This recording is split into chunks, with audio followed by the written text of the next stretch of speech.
अस्सलामुअलैकुम and welcome to Medis academy. I am your teacher Syed Ghulam एदिशा और आज मैं आपके साथ BPS 5 to 15 जॉब्स की प्रिपरेशन के हवाले से general knowledge plus Pakistan study के कुछ इंपॉर्टेंट पॉइंट्स शेयर करूंगा जो कि इंशाल्लाह आने वाली टेस्ट जो कि कंडक्ट करेगी STS इंशाल्लाह दिसंबर 15 के बाद ये टेस्ट स्टार्ट होने के चांसेस हैं। तो आइए देखते हैं सबसे पहले पॉइंट नंबर 1 को। पॉइंट नंबर 1 है Gwadar become part of Pakistan on, यानी कि गवादर जो था वो पाकिस्तान का हिस्सा कब बना, किस डेट को। तो इसकी जो डेट है वो है सितंबर 9 सितंबर 1958 को गवादर जो है वो पाकिस्तान का हिस्सा बना था। उसके बाद Abdul Rashid was the first chief justice of Pakistan, यानी कि पाकिस्तान के पहले चीफ जस्टिस कौन थे। तो सबसे पहले जो चीफ जस्टिस बने थे वो थे अब्दुल रशीद। उसके बाद जो नेक्स्ट पॉइंट है वो है Zafarullah Khan was the first foreign minister of Pakistan. Zafarullah Khan जो थे वो फर्स्ट फॉरेन मिनिस्टर थे और करंट फॉरेन मिनिस्टर जो हैं वो बिलावल भुट्टो ज़रदारी हैं। उसके बाद खिलाफत मूवमेंट वाज स्टार्टेड बाय, यहाँ पे आंसर लिखना हम भूल चुके हैं। उसके बाद काफिर फोर्ट काफिर फोर्ट कहाँ पे है? काफिर फोर्ट जो है वो KPK में है और खिलाफत मूवमेंट जो थी वो स्टार्ट की गई थी 1919 को। उसके बाद फर्स्ट निशान हैदर, यानी कि निशान हैदर जो कि पाकिस्तान का हाईएस्ट मिलिट्री अवार्ड है, वो सबसे पहले किसे मिला था? तो वो सबसे पहले कैप्टन राजा सरवर को मिला था। उसके बाद constitutional chief of province is governor, यानी कि गवर्नर जो है वो क्या है? कॉन्स्टिट्यूशनल चीफ है किसी भी प्रोविंस का। जैसे पाकिस्तान में जो प्रोविंसेस हैं उनका चीफ कौन होगा? वो गवर्नर होगा, constitutional chief. Tenure of national assembly का जो मतलब टाइम कितना है? वो उसका 5 इयर्स का टाइम होता है। टेन्योर जो होता है उसका 5 इयर्स का होता है।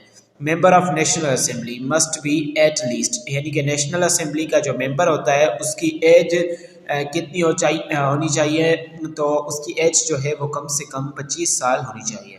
उसके बाद अयूब खान रिजाइंड ऑन, अयूब खान ने रिज़ाइन कब किया था? तो 25 मार्च 1969 को अयूब खान ने रिज़ाइन किया था। उसके बाद जनरल परवेज़ मुशर्रफ, यहाँ पे हमने शॉर्ट फॉर्म यूज़ की है, लेकिन general Parvez Musharraf was 10th president of Pakistan. General Parvez Musharraf जो थे वो पाकिस्तान के 10वें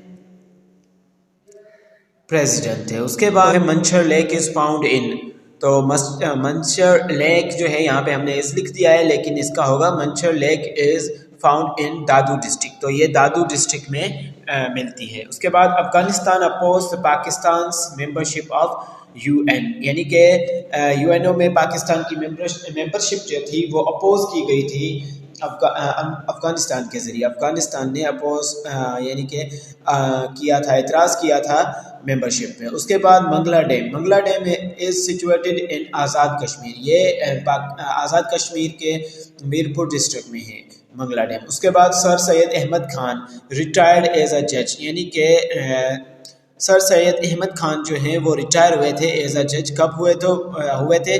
तो 1876 को वो रिटायर हुए थे। Lord Mountbatten came India in, यानी कि लॉर्ड माउंट बेटन जो कि लास्ट वाइसरॉय थे इंडिया के, तो वो कब आए थे इंडिया?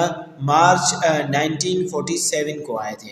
उसके बाद नेक्स्ट जो पॉइंट है वो है Shah Waliullah was born in. Shah Waliullah कब पैदा हुए थे? तो 1703 में, और उनकी वफ़ात कब हुई थी? वो 1763 में उन्होंने वफ़ात पाई। उसके बाद Mohenjodaro was discovered in, Mohenjodaro जो था वो डिस्कवर हुआ था, उसके आसार जो थे वो मिले थे 1922 को मिले थे, जो के डिगिंग इसकी स्टार्ट करवाई थी सर जॉन मार्शल ने। उसके बाद वार ऑफ इंडिपेंडेंस, यानी कि आज़ादी की जंग कब से शुरू हुई थी? तो वो शुरू हुई थी 1857 से वार ऑफ इंडिपेंडेंस की स्टार्टिंग हुई थी। उसके बाद पाकिस्तान ज्वाइंड IMF, पाकिस्तान ने IMF को कब ज्वाइन किया? 9 जुलाई 1950 को, यानी कि 9 जुलाई 1950 में पाकिस्तान ने IMF को ज्वाइन किया था। उसके बाद देखेंगे नेक्स्ट जो पॉइंट है वो है मोहतरमा Fatima Jinnah joined all India Muslim league. तो ऑल इंडिया मुस्लिम लीग को ज्वाइन किया था मोहतरमा फातिमा जिन्ना ने, जिसे पाकिस्तान मादर मिल्लत भी कहा जाता है। तो उन्होंने ज्वाइन किया था 1938 को Muslim All India Muslim league को। उसके बाद Iran Pakistan pipeline is also known as, यानी कि ईरान और पाकिस्तान के बीच में जो पाइपलाइन है उसे पीस पाइपलाइन कहा जाता है। सुई गैस वाज फाउंड इन, तो सुई गैस ये मिली थी 1952 को। 1952 को सुई गैस जो है वो फाउंड हुई थी पाकिस्तान में। उसके बाद नेक्स्ट जो पॉइंट है वो है first martial law was enforced on, यानी कि पहला जो मार्शल लॉ था वो कब इन्फोर्स किया गया था, तो वो 7 अक्टूबर 1958 को नाफुज किया गया था। उसके बाद सेकंड मार्शल लॉ जो था वो नाफुज किया गया था, इन्फोर्स किया गया था 26 मार्च 1969 को। और उसके बाद थर्ड मार्शल लॉ जो है, जो के नेक्स्ट पॉइंट है, वो 7 जुलाई 1977 को इन्फोर्स किया गया था। उसके बाद first Nobel prize was awarded in, यानी कि नोबेल प्राइज की जब से स्टार्टिंग हुई थी तो फर्स्ट नोबेल प्राइज जो था वो कब अवार्ड किया गया था, कब दिया गया था, तो 1906 में फर्स्ट नोबेल प्राइज दिया गया था। उसके बाद कौन सा मुल्क जो है वो नोबेल प्राइज देता है, तो अवार्ड करता है, यानी कि तो स्वीडन जो है वो नोबेल प्राइज जो है अवार्ड करता है, यानी कि वही देता है। The making of Pakistan is written by Pakistan. Making of Pakistan एक बुक है जो कि लिखा गया था रिचर्ड साइमोर ने के जरिए। उसके बाद first Muslim to win Nobel prize was, यानी कि पहले मुस्लिम जिन्होंने नोबेल प्राइज जीता वो कौन थे, वो थे अनवर सादत, और ये इजिप्ट के थे।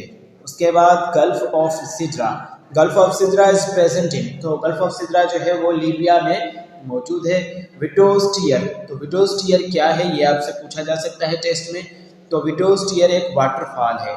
उसके बाद अलेक्जेंडर सीपोर्ट जो है वो कहाँ पे वाक़ है, तो अलेक्जेंडर सीपोर्ट जो है वो इजिप्ट में मौजूद है। First Urdu newspaper of Pakistan, तो पाकिस्तान का फर्स्ट जो है उर्दू न्यूज़पेपर कौन सा था, तो अमरोज़ जो था वो पाकिस्तान का फर्स्ट उर्दू न्यूज़पेपर था। उसके बाद tomb of Baba Farid Shakarganj is in, Baba Farid Shakarganj का मकबरा कहाँ पे है, तो उनका मकबरा जो है वो पाकपतन में वाक़ है। तो आज के लेक्चर को यहीं पे एंड करेंगे और इंशाल्लाह मिलेंगे नेक्स्ट लेक्चर में, जो कि आई थिंक इंग्लिश पे होगा, इंग्लिश की प्रीपोजिशन या कोई और टॉपिक होगा या सिनोनिम्स के ऊपर बनाएंगे, या और जनरल साइंस का भी एक कंप्लीट लेक्चर आएगा वो आई थिंक आधे घंटे का होगा या आधे घंटे से 1 घंटे का भी हो सकता है, जिसमें मैं कंप्लीट जो है BPS 5 to 15 की जनरल साइंस जो है वो कंप्लीट आपके साथ शेयर करूँगा। तो मिलते हैं नेक्स्ट लेक्चर में। अल्लाह हाफिज़।